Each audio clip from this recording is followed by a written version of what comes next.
Hello प्यारे बच्चों, स्वागत है आपका आपके अपने चैनल फी डाइव में। अपने बेटे विद्युत धारा कर रहे थे। विद्युत धारा के अंतर्गत पिछले वीडियो में अपने पढ़ा था बेटे किरचॉफ के नियम। मोस्ट इम्पोर्टेंट है बेटे किरचॉफ के नियम। अच्छी तरह से पूरी डिटेल स्टडी करनी है किरचॉफ के नियम की। आज अपने पास फिर इम्पोर्टेंट टॉपिक है बेटा व्हाइटस्टोन सेतु। आप वीडियो को पूरा देखिए बेटा, चैनल को सब्सक्राइब कीजिए। अपना चैनल है फी डाइव। फी डाइव पे जाइए, बेल आइकन बटन को दबाइए ताकि जैसे ही मैं अपना नया वीडियो अपलोड करूं आपको उसका नोटिफिकेशन मिले और आप उसको तुरंत देख पाए। आज का जो टॉपिक है वो मोस्ट इम्पोर्टेंट टॉपिक है बेटे व्हाइटस्टोन सेतु क्या है, व्हाइटस्टोन सेतु का सिद्धांत क्या है। बोर्ड एग्जाम में ये क्वेश्चन 2 नंबर का कई बार आया हुआ है। तो व्हाइटस्टोन सेतु कहते किसे हैं? देखिए, 4 प्रतिरोधों का ऐसा चतुर्भुजीय संयोजन जिसकी सहायता से किसी एक अज्ञात प्रतिरोध का मान ज्ञात किया जाता है व्हाइटस्टोन सेतु कहलाता है। 4 प्रतिरोधों का ऐसा चतुर्भुजीय संयोजन जिसकी सहायता से किसी एक अज्ञात प्रतिरोध का मान ज्ञात किया जाता है व्हाइटस्टोन सेतु कहलाता है। ये व्हाइटस्टोन एक साइंटिस्ट थे जिन्होंने ये सिद्धांत प्रतिपादित किया था और उनके नाम के अकॉर्डिंग ही ये अपने पास क्या बन गया, व्हाइटस्टोन सेतु के नाम से या व्हाइटस्टोन ब्रिज के नाम से अपने इसको जानते हैं। ये एक्चुअल में एक सिद्धांत है। क्या है ये? 4 प्रतिरोधों का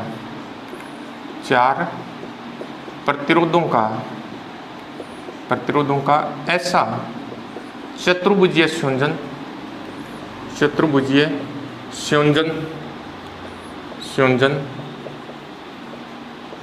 जिसकी सहायता से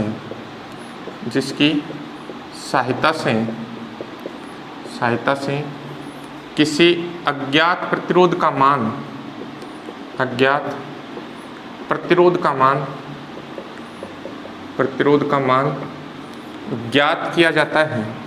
ज्ञात किया जाता है व्हाइटस्टोन सेतु कहलाता है। यानी 4 प्रतिरोधों का ऐसा चतुर्भुजीय संयोजन है ये जिसकी सहायता से अपने क्या करते हैं, किसी एक अज्ञात प्रतिरोध का मान ज्ञात करते हैं। उसे क्या कहते हैं? व्हाइटस्टोन सेतु कहते हैं। अब बात आती है कि व्हाइटस्टोन सेतु जो है बेटा, इसकी संरचना किस तरह की है, किस तरह का ये सिद्धांत है, क्या अपने को बताता है और कैसे अपने इससे अज्ञात प्रतिरोध ज्ञात करते हैं। मान लेते हैं अपने पास P, Q, R तथा S ये 4 प्रतिरोध है। ये क्या है? 4 प्रतिरोध हैं। और ये जो 4 प्रतिरोध हैं ये चतुर्भुज ABCD की 4 भुजाओं का निर्माण करते हैं। अपने पास 4 प्रतिरोध हैं ABCD PQRS जो चतुर्भुज ABCD की 4 भुजाओं का निर्माण करते हैं। इस तरह से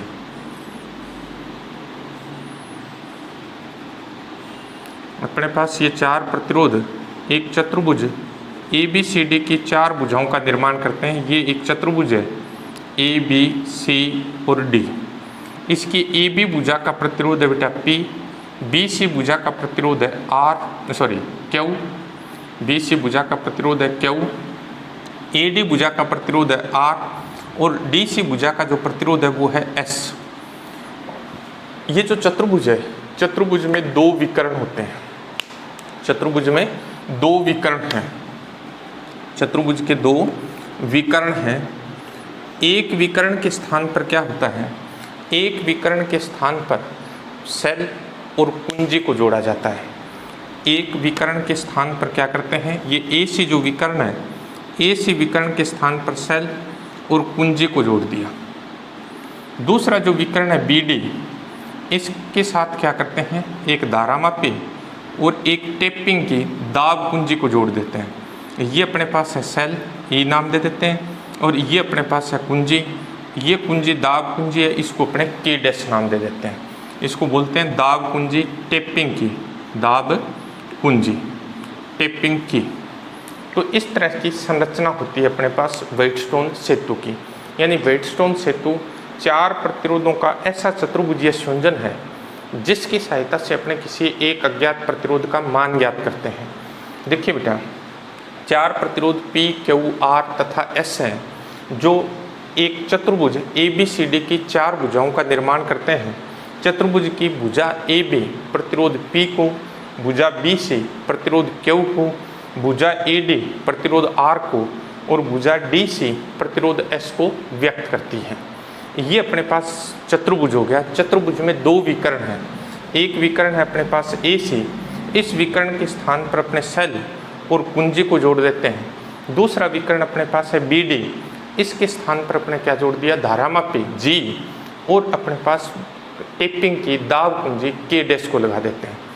इन चतुर्भुजों, ये जो प्रतिरोध है इस चतुर्भुज के, इन प्रतिरोधों को इस प्रकार से समंजित किया जाता है, इन प्रतिरोधों को इस तरह से समंजित किया जाता है, यानी प्रतिरोधों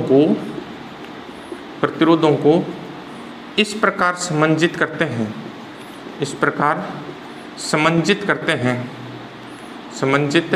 करते हैं कि धारामापी में विक्षेप शून्य रहे, धारामापी में विक्षेप शून्य रहे, धारामापी में विक्षेप जो है विक्षेप शून्य हो।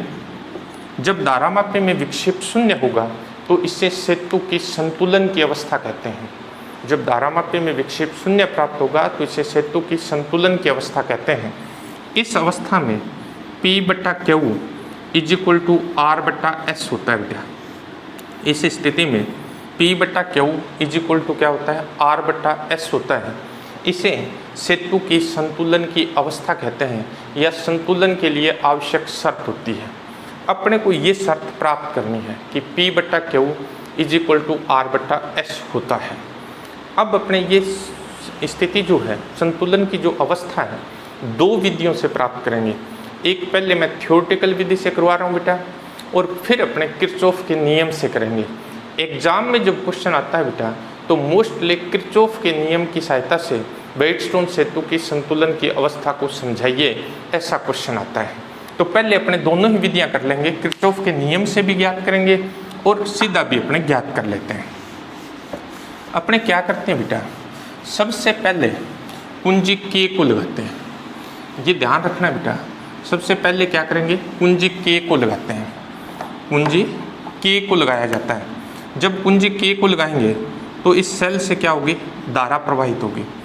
अब दाब कुंजी को लगाते हैं।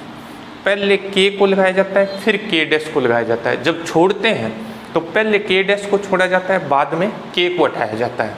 लगाते समय पहले K, बाद में K', छोड़ते समय पहले K', बाद में K। अब अपने क्या करेंगे, जैसे ही धारा प्रवाहित करेंगे, ये धारा A पर आकर दो भागों में विभाजित हो जाएगी। I1 धारा जो है वो इस भुजा में प्रवाहित होगी और I2 धारा जो है वो इस भुजा में प्रवाहित होगी। अब इन प्रतिरोधों को इस प्रकार से समंजित किया जाता है कि धारामापी में विक्षेप शून्य रहे। धारामापी में जब विक्षेप शून्य होगा उस स्थिति में इस भुजा में कोई धारा प्रवाहित नहीं होगी, तो I1 धारा इसमें प्रवाहित हो जाएगी और इसमें I2 धारा प्रवाहित हो जाएगी। ये C पर मिलेगी और वापस अपने पास क्या हो जाएगी, I धारा प्रवाहित हो जाएगी। जब अपने पास धारामापी में विक्षेप शून्य है, यानी इस BD भुजा में कोई धारा प्रवाहित नहीं हो रही है, इसका अर्थ ये है कि B बिंदु और D बिंदु समान विभव पर है। जब धारामापी में विक्षेप शून्य प्राप्त होता है, जब धारामापी में विक्षेप शून्य है, तो अपने पास VB = अपने पास होगा VD। मतलब B बिंदु पर जो विभव है वो बराबर होगा किसके, D बिंदु पर। अब इस समीकरण नंबर 1 दे दें। समीकरण 1 को अपने ऐसे लिख सकते हैं, समीकरण 1 से इसको दोनों पद जो है, यानी लेफ्ट हैंड और राइट हैंड साइड जो है, इसको VA में से घटा देते हैं। तो VA माइनस VB = आ जाएगा VA माइनस VD। इस तरह से लिख सकते हैं अपने। VA माइनस VB इन दोनों बिंदुओं के मध्य विभवांतर है, तो अपने पास क्या आ जाएगा, A और B के मध्य विभवांतर अपने पास आ जाएगा धारा गुणा प्रतिरोध। ये आ जाएगा अपने पास I1, ये I1 है बेटा।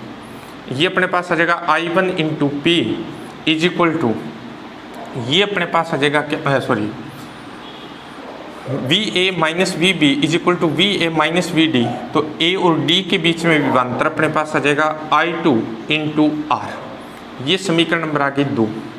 समीकरण 1 को अपने ऐसे भी लिख सकते हैं, समीकरण 1 से ये जो समीकरण 1 है इसके दोनों तरफ वी सी को घटा देते हैं, तो अपने पास आ जाएगा V B minus V C is equal to V D minus V C. V B minus V C B और सी के मध्य विभवांतर है, बी और सी के मध्य विभवांतर अपने पास आ गया I1 Q is equal to D और सी के मध्य विभवांतर आ जाएगा I2S। समीकरण नंबर आ गई 3। समीकरण 2 में 3 का भाग दे देते हैं, समीकरण 2 भाग 3, समीकरण 2 भाग 3, 2 में 3 का भाग देंगे I1P बट्टा अपने पास आ जाएगा I1Q, I1P बट्टा I1Q इज इक्वल टू अपने पास आ जाएगा I2R बट्टा I2S। I1 से I1, I2 से I2, ये अपने पास आ जाएगा P बट्टा Q is equal to R बट्टा S। यही सेतु की संतुलन की अवस्था है, यही सेतु की संतुलन की अवस्था है, संतुलन की अवस्था है। ये आ गया बेटा अपने पास इसकी शर्त। ये अपने पास थ्योरेटिकली आ गया अपने पास से कि अपने पास जब धारामापी में विक्षेप 0 है बेटा, उस समय अपने पास क्या होगा कि B बिंदु और D बिंदु का विभव क्या होगा, समान होगा। जब B और D का विभव समान होगा तब धारामापी में कोई धारा प्रवाहित नहीं होगी और धारामापी का विक्षेप क्या होगा, शून्य होगा। अब अपने इसको सिद्ध करना है बेटा किरचॉफ के नियम की सहायता से। अब यही शर्त जो है वो अपने को प्राप्त करनी है किरचॉफ के नियम की सहायता से। और बेटे एग्जाम में जब क्वेश्चन आता है ये तो मोस्टली पूछा यही जाता है कि किरचॉफ के नियम की सहायता से सेतु की संतुलन की अवस्था को समझाइए। तो किरचॉफ के नियम की सहायता से अपने कैसे करते हैं, किरचॉफ के नियम की सहायता से कैसे करते हैं, किरचॉफ के नियम की सहायता से संतुलन की स्थिति प्राप्त करना, संतुलन की स्थिति प्राप्त करना। अब देखिए बेटा, जैसे ही अपने क्या किया, कुंजी K को लगाया, बाद में दाब कुंजी K1 को लगाया, बैटरी से I धारा प्रवाहित हुई, ये यहाँ 2 भागों में बंट गई।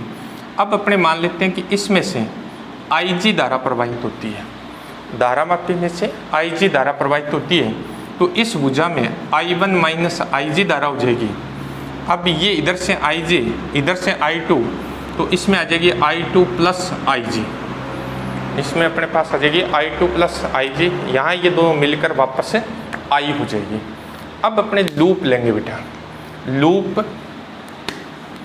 लूप लेंगे अपने कौन सा बेटा, loop A B D A में किरचॉफ के द्वितीय नियम से, किरचॉफ के द्वितीय नियम से लूप ले लिया बेटा A B D A।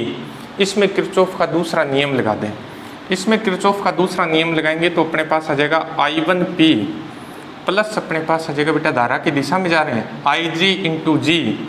IG धारा है बेटा, G गैलोनोमीटर का प्रतिरोध है।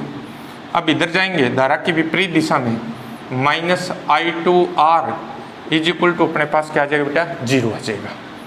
इसको अपने ऐसे लिख देते हैं, I1P plus I2G is equal to I2R। समीकरण नंबर दे देते हैं बेटा, इसको 1 ही दे देते हैं, अपने दोबारा दे देते हैं 1 नंबर। अब अपने लूप लेते हैं बेटा BCDB, लूप BCDB में किरचॉफ का दूसरा नियम लगा दें।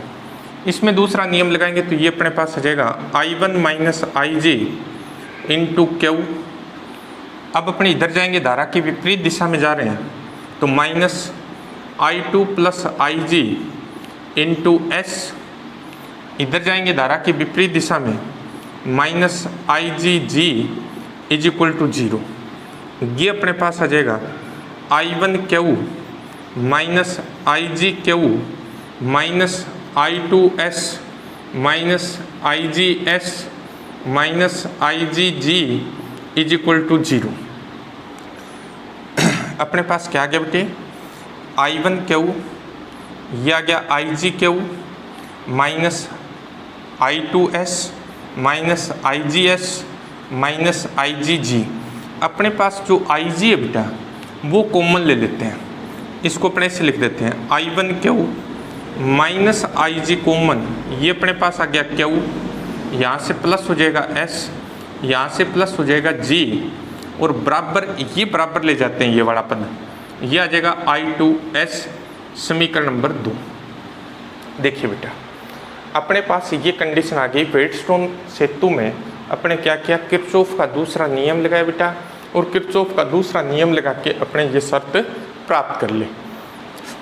अब सेतु की संतुलन की अवस्था में, सेतु की संतुलन की अवस्था में, संतुलन की अवस्था में सेतु जब संतुलन में होता है तो धारामापी में विक्षेप 0 होता है। धारामापी में विक्षेप क्या होगा, 0। धारामापी में विक्षेप 0 तब होगा जब अपने पास धारामापी में प्रवाहित धारा का मान 0 होगा, मतलब IG 0 होगी। अगर अपने पास IG 0 है बेटा तो समीकरण 1 से, समीकरण 1 से अपने पास क्या जाएगा, समीकरण 1 से, समीकरण 1 से 1 में जहाँ भी IG अपने पास है, IG की वैल्यू अपने क्या पुट कर देंगे, 0 पुट कर देंगे। ये बेटा IGG था, मैंने गलत लिख दिया, ये I2G, ये IGG था। इस IG का मान अपने पास क्या आ जाएगा, 0। तो समीकरण 1 में अपने पास आ जाएगा I1P is equal to I2R, समीकरण नंबर आ जाएगी 3। और समीकरण 2 से, 2 में जहाँ भी IG दिख रहा है बेटा, IG की वैल्यू 0 पुट कर देंगे। तो अपने पास क्या आ जाएगा, I1Q इज इक्वल टू अपने पास आ जाएगा I2S, समीकरण नंबर आ जाएगी बेटा 4। समीकरण 3 में 4 का भाग दे देते हैं, समीकरण 3 में 4 का भाग दे देंगे, समीकरण 3 भाग 4। 3 में जब 4 का भाग देंगे तो अपने पास क्या आ जाएगा, अपने पास आ जाएगा I1P upon I1Q is equal to अपने पास आ जाएगा I2R अपॉन I2S। I1 से I1, I2 से I2 कैंसिल हो गया बेटा, P बटा Q इज इक्वल टू अपने पास आ गया R बटा S। ये अपने पास आ गई सेतु के संतुलन की आवश्यक शर्त। ये क्या है, व्हीटस्टोन सेतु के संतुलन की आवश्यक शर्त है। व्हीटस्टोन सेतु संतुलित अवस्था में कब होता है बेटा, जब अपने पास धारामापी में विक्षेप का मान 0 होता है, अर्थात इस भुजा में कोई धारा प्रवाहित नहीं होती है, तो अपने पास ये कंडीशन लागू होती है। P तथा Q जो है, P तथा Q अनुपाती भुजाएं कहलाती है बेटा, अनुपाती भुजाएं कहलाती है। P और Q जो है इनको क्या बोलते हैं, अनुपाती भुजाएं कहते हैं। R जो होती है बेटा, R को ज्ञात भुजा कहते हैं, R को ज्ञात भुजा कहते हैं, यानी इस R का मान अपने पास ज्ञात होता है, P और Q का अनुपात ज्ञात होता है, इसलिए P तथा Q को अनुपाती भुजाएं कहते हैं, R को ज्ञात भुजा कहते हैं बेटा, और S जो है, S को अज्ञात भुजा कहते हैं। S जो है इसे क्या कहते हैं, अज्ञात भुजा कहते हैं। व्हीटस्टोन सेतु में P तथा Q को अनुपाती भुजाएं बोलते हैं बेटे, R को ज्ञात भुजा बोलते हैं, इसका मान ज्ञात होता है, P और Q का अनुपात पता होता है बेटे, और S जो होती है वो अज्ञात भुजा कहलाती है। तो ये था बेटा अपने पास व्हीटस्टोन सेतु का सिद्धांत। अब नेक्स्ट क्वेश्चन अपने पास है बेटा मीटर सेतु। मीटर सेतु किसे कहते हैं, मीटर सेतु किस सिद्धांत पर आधारित उपकरण है, मीटर सेतु की बनावट क्या है, और मीटर सेतु की सहायता से अज्ञात प्रतिरोध का मान किस प्रकार ज्ञात किया जाता है, ये क्वेश्चन अपने को करना है बेटा। मीटर सेतु किसे कहते हैं,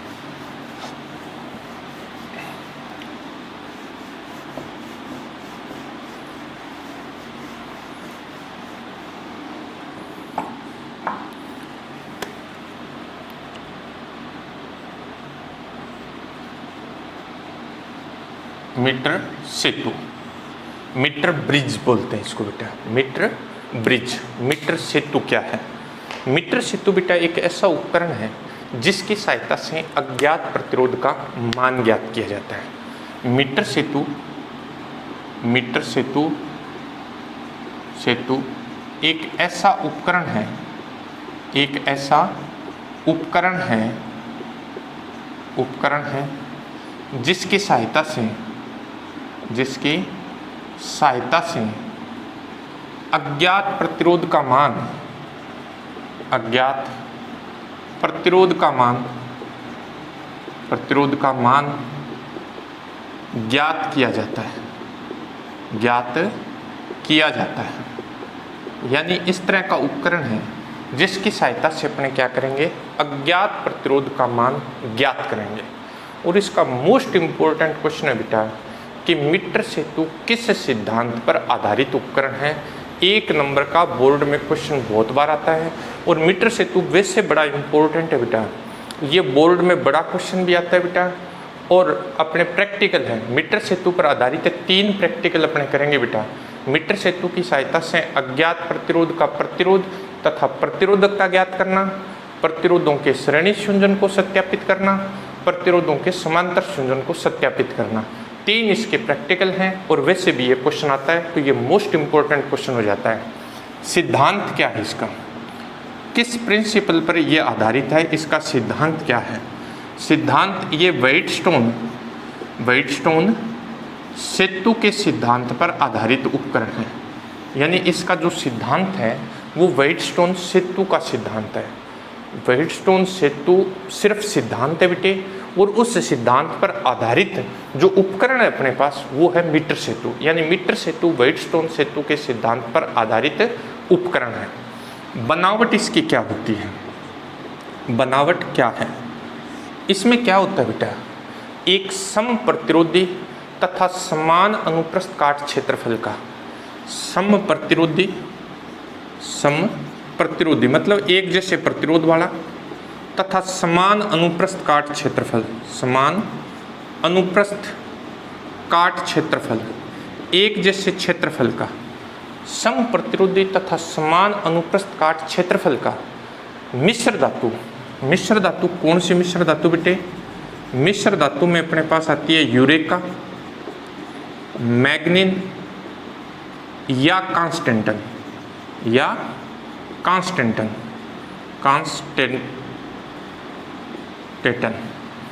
इनमें से किसी एक का क्या होता है बेटे, सम प्रतिरोधी तथा समान अनुप्रस्थ काट क्षेत्रफल का मिश्र धातु यूरेका, मैग्नीन या कांस्टेंटन का 1 मीटर लंबा तार AC होता है।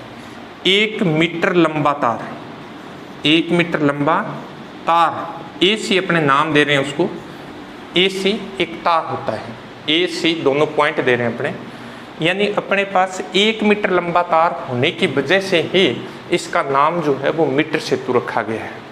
इसमें 1 मीटर लंबा तार होता है। ये 1 मीटर लंबा तार जो है वो लकड़ी के एक तख्ते पर तांबे की L आकृति की पत्तियों के द्वारा तनी हुई अवस्था में व्यवस्थित किया जाता है।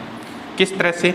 ये लकड़ी का एक तख्ता है बेटा, इस लकड़ी के तख्ते पर, लकड़ी का तख्ता है, इस लकड़ी के तख्ते पर ये तार इस तरह से व्यवस्थित होता है बेटा। 1 मीटर लंबा तार इस तरह से लकड़ी के तख्ते पर व्यवस्थित होता है, जिसका नाम मैं दे रहा था AC। और इस तार के जो दोनों सिरे हैं वो L आकृति की तांबे की पत्तियों के द्वारा तनी हुई अवस्था में व्यवस्थित कर दिए जाते हैं। इस तरह से तांबे की L आकृति की पत्तियों के द्वारा तनी हुई अवस्था में व्यवस्थित कर दिए जाते हैं। और ये जो पत्तियां हैं इन पर 2-2 स्योंजी पेच लगे होते हैं, इन पर 2-2 स्योंजी पेच ऐसे पेच हैं जिसकी सहायता से अपने इसको परिपथ में जोड़ेंगे। दोनों पत्तियों के मध्य ये जो रिक्त स्थान है, इस रिक्त स्थान में एक आई आकृति की पत्ती लगी होती है, इसमें एक आई आकृति की पत्ती लगी होती है। इस पत्ती पर 3 स्योंजी पेच लगे होते हैं। ये आई आकृति की जो पत्ती है इस पत्ती पर 3 स्योंजी पेच लगे होते हैं। तार के समांतर लकड़ी के तख्ते पर 1 मीटर पैमाना लगा होता है। तार के समांतर लकड़ी के तख्ते पर 1 मीटर पैमाना लगा होता है। इस तरह से ये मीटर पैमाना है, मीटर पैमाना, ये मीटर पैमाना बेटा। इस मीटर पैमाने से अपने तार की लंबाई ज्ञात करते हैं। ये अपने पास क्या है, तार है बेटा। ये तांबे की एल आकृति की पत्तियां हैं, ये अपने पास आई आकृति की पत्ती है। अब दोबारा सुनिए बेटा, मीटर सेतु में क्या होता है, सम प्रतिरोधी तथा समान अनुप्रस्थ काट क्षेत्रफल का 1 मीटर लंबा मिश्र धातु यूरेका, मैग्नीज या कांस्टेंटन का तार AC होता है। यह लकड़ी के एक तख्ते पर एल आकृति की पत्तियों के द्वारा तनी हुई अवस्था में व्यवस्थित कर दिया जाता है। दोनों पत्तियों पर 2-2 स्योंजी पेच लगे होते हैं। इनके मध्य अंतराल में एक आई आकृति की पत्ती लगी होती है जिस पर 3 स्योंजी पेच लगे हुए होते हैं। तार के समांतर लकड़ी के तख्ते पर 1 मीटर पैमाना होता है जिसकी सहायता से अपने क्या करते हैं, इस तार की लंबाई ज्ञात करते हैं। अब बेटा इसको परिपथ में जोड़ना है। अपने परिपथ में जोड़ने के लिए अपने क्या करेंगे, अपने पास ये जो प्रथम अंतराल है, ये वाला जो अंतराल है, इसमें क्या करते हैं, प्रतिरोध बॉक्स को जोड़ दिया जाता है। रेजिस्टेंस बॉक्स RB बोलते हैं बेटा, प्रतिरोध बॉक्स को जोड़ देते हैं। पहला अंतराल जो है इसके मध्य क्या करते हैं, रेजिस्टेंस बॉक्स को जोड़ देते हैं। दूसरा जो अंतराल है उसमें उस अज्ञात प्रतिरोध को जोड़ते हैं बेटा जिसका मान अपने को ज्ञात करना होता है। उस अज्ञात प्रतिरोध को जोड़ दिया जाता है जिसका मान ज्ञात करना है। A और C के बीच में, A और C के बीच में क्या करते हैं, एक सेल और कुंजी को जोड़ दिया जाता है। A और C के बीच में सेल और कुंजी को जोड़ देते हैं। ये जो है इसको D नाम दिया जाता है। D को धारामापी से जोड़ देते हैं बेटा और धारामापी को जोकी से जोड़ दिया जाता है। जोकी इस तरह की एक कुंजी होती है जिसको तार पर ऐसे टच किया जाता है, इसी तरह की होती है। तो इस तरह से उसको क्या करते हैं, अपने जहाँ मर्जी है इस तार पर ऐसे टच करते हैं। ये इसकी बनावट है बेटा। अब आता है अपने पास कार्य विधि। इसकी सहायता से अज्ञात प्रतिरोध का मान कैसे ज्ञात करें।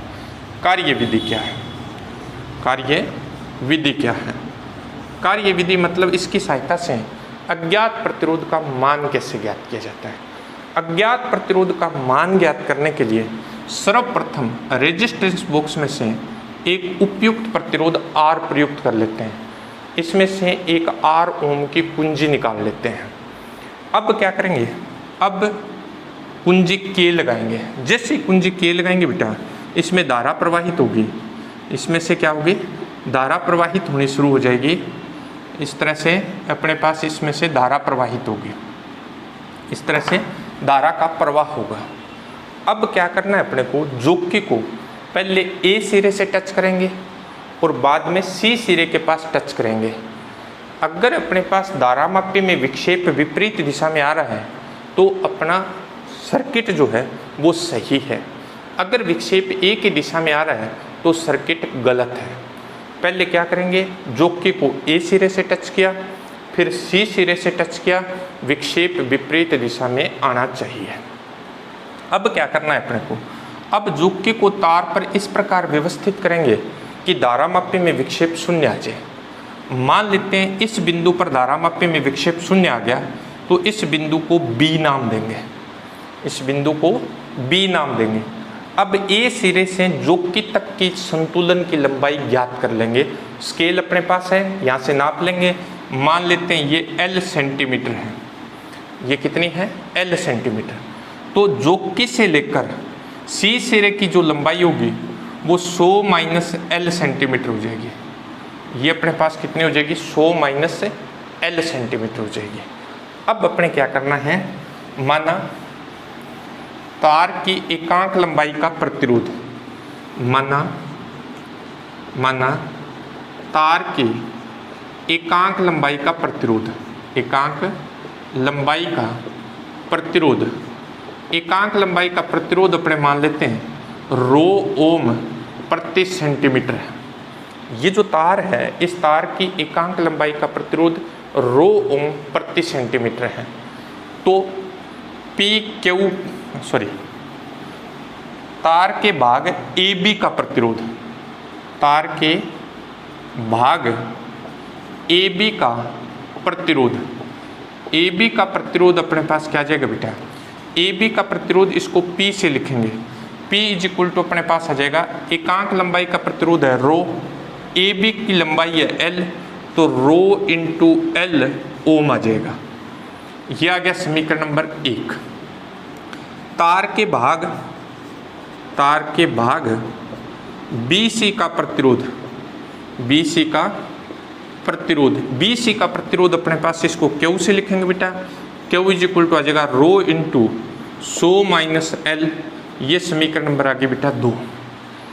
क्योंकि धारामापी में विक्षेप शून्य है तो सेतु संतुलन की अवस्था में है, सेतु की संतुलन की अवस्था में, सेतु की संतुलन की अवस्था में, संतुलन की अवस्था में, सेतु की संतुलन की अवस्था में P बटा Q इज इक्वल टू अपने पास होगा R बटा S। अपने को S ज्ञात करना है बेटा, S ज्ञात करना है तो अपने पास क्या आ जाएगा, S इज इक्वल टू अपने पास आ जाएगा, S is equal to S ज्ञात करेंगे, S इधर लेंगे, ये अपने पास आ जाएगा Q बटा P इंटू R आ जाएगा। S इज इक्वल टू अपने पास आ जाएगा Q का मान अपने पास कितना, rho into 100 minus L upon अपने पास आ जाएगा rho into L into R।